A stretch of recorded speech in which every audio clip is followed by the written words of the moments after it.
Alors, la disparition prévue de Jeddah au calendrier F1 est loin de désespérer son promoteur. Attendez, on n'a même pas fait de course, il parle déjà de la supprimer? Eh ben, putain, c'est vraiment près de la mer, par contre, s'il y a un tsunami, toutes les voitures coulent, quoi. Et les pilotes avec. Incroyable. Alors, pour autant, Jeddah disparaîtra vite du calendrier, puisque le circuit de Qiddiya ultramoderne situé près de la ville et une technologique de Neom, grand projet du pouvoir wahhabite, remplacera Jeddah à partir de 2024, le plus probablement. Ah oui, ils vont changer de circuit, d'accord.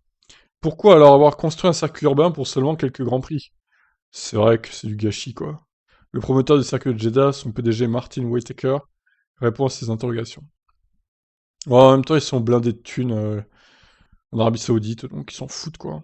Mais bon, écologiquement parlant, pour faire 4 courses, c'est pas ouf de construire un circuit. Même 3 courses, 2021, 2022, 2023, 2024, on change 3 courses au final, oh là là. La municipalité est évidemment très désireuse que cela devienne une attraction pour le Jeddah, ce qu'elle espère être. Et en un sens, ce n'est pas un circuit urbain au sens propre du terme, donc il sera aussi permanent que nous le souhaitons. Et c'est bien pour Jeddah, parce qu'au bout du compte, c'est ce qu'ils veulent l'Arabie Saoudite, un circuit de Grand Prix dans la ville de Jeddah, donc pourquoi ne pas l'utiliser? Nous en parlons déjà des prochaines courses, à la fois pour des voitures et potentiellement pour les motos. Ou les motos, je suis pas sûr que ce soit une bonne idée, hein. C'est dangereux quand même, là.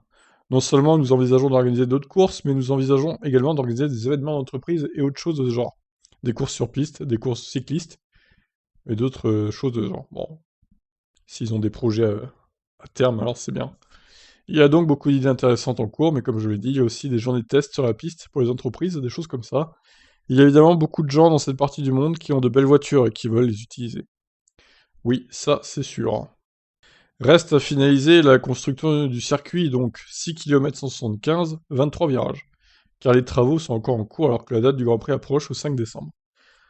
Cependant, Whittaker reste très confiant en sa capacité du circuit à mener à temps ses travaux aujourd'hui dans leur phase finale. Quant aux riverains non loin du centre-ville qui seraient importunés par la nuisance à venir, Whittaker a aussi une réponse, le circuit leur profitera peut-être. Aussi et peut-être avant tout.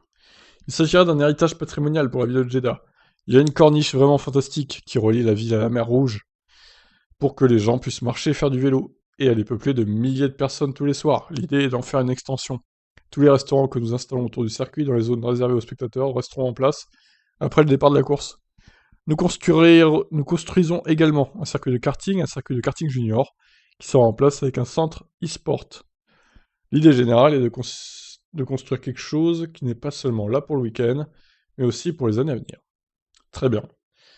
Eh ben, on a hâte de voir ce que ça va donner. J'espère qu'ils en sont à plus que ça quand même, parce que c'est pas très avancé, hein. Et oui, regardez, peut-être un crash hein, d'entre deux voitures qui vont finir dans l'eau, s'il n'y a pas de rail de sécurité. Incroyable. Eh ben, en tout cas, ça a l'air beau, hein.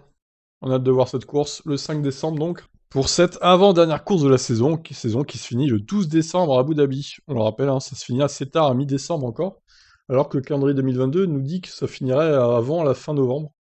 Je suis un peu circonspect par la temps de différence d'ailleurs. Mais bon, on verra ce qu'il en est. Pour l'instant, c'est que des rumeurs. Bon, allez, je vous laisse. Bye.